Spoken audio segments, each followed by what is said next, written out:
les informations du soir. Euh, il y a eu une grosse tempête en Belgique, toutes les rues sont inondées.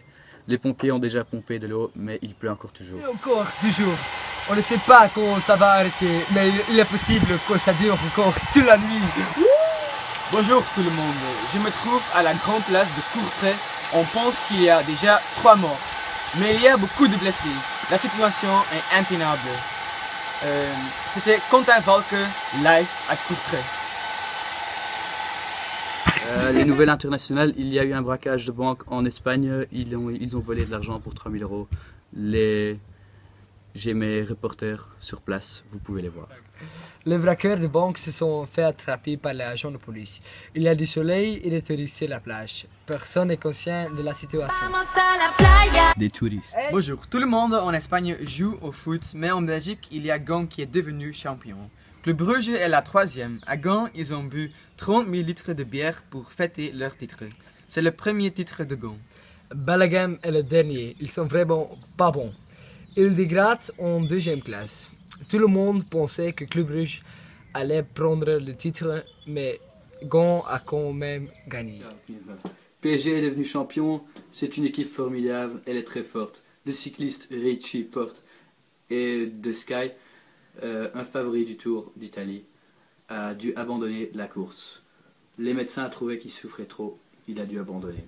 Bonjour, déjà sacré depuis le 16 mai et sa victoire à Montpellier, le Paris Saint-Germain a confirmé samedi 23 mai son titre en battant Reims au Parc des Princes. Les Parisiens ont ainsi remporté leur 3e titre national consécutif. Retour en chiffres sur la saison écoulée et le nouveau sacre parisien. Avec 83 points au terme des 38 journées, le Paris Saint-Germain n'a pas battu son record établi l'an passé, alors qu'il avait terminé l'exercice avec 89 points. Il fait presque aussi bien qu'en 2013 lors du premier des 3 titres depuis l'acquisition du club par les Qatariens. C'était Quentin Valke, live à Paris. Et puis, le cyclisme. Pour Richie Porte, le camping-car n'a pas suffi. L'information a ému de la revue spécialisée Le Monde du camping-car. Le cycliste Richie Porte, l'un des favoris du Tour d'Italie, allait dormir tout au long de l'épreuve dans le six-roues. Enfin, ça, c'est ce qui était prévu au départ, car après un bon début de Giro, les choses sont allées de mal en pis pour l'Australien, qui mit un terme au fiasco lundi. Lors de la 2e journée de repos, alors qu'il était repoussé à 35 minutes du Alberto Contador.